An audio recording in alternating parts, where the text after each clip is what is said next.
Hello, my name is Madison Dillon, and I'm going to be discussing Fisher's exact test for categorical data analysis of small sample sizes. So building on my peer's presentation on the other portion of Chapter 14, the chi-square test, in the chi-square test, the cells within the 2 by 2 contingency table must have an expected count greater than 1, and no more than 20% of the cells should have an expected count less than 5.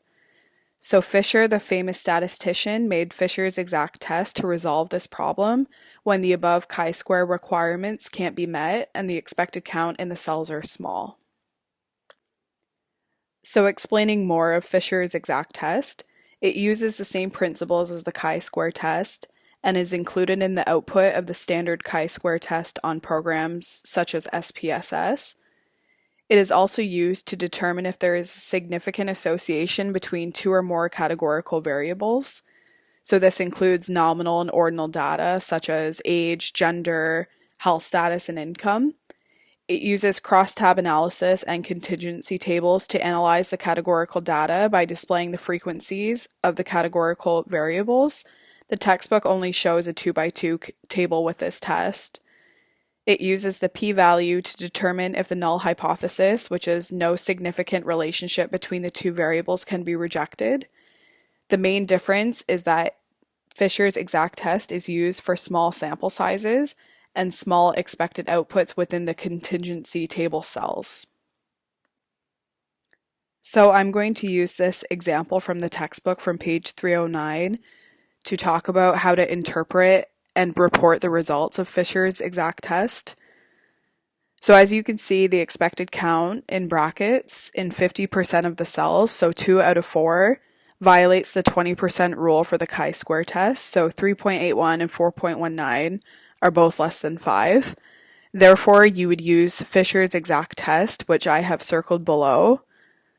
The p-value is 0.024, which is small and less than 0.05, which allows the null hypothesis to be rejected, and we can conclude that there is a significant relationship between age and antihistamine use.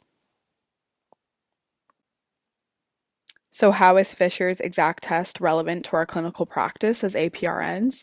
So as I mentioned before, Fisher's exact test is used when we're dealing with small sample sizes. This can happen due to different limitations such as timeframes and budget constraints.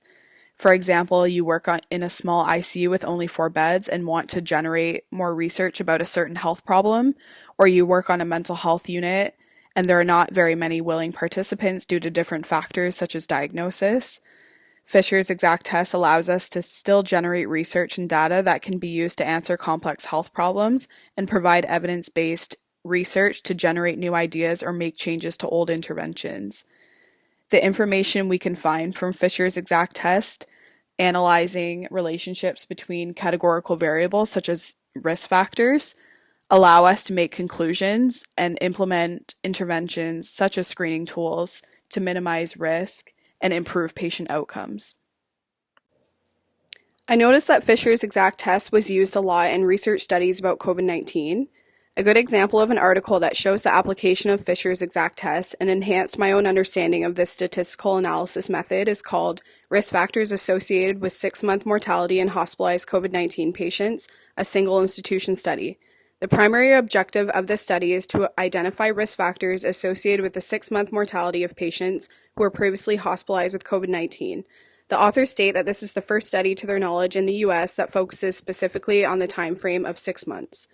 The sample was taken from the University of Toledo Medical Center, and the sample size was small. It only had 28 patients, so they used Fisher's exact test to see if there was a relationship in the non-surviving groups and risk factors such as race, gender, and comorbidity.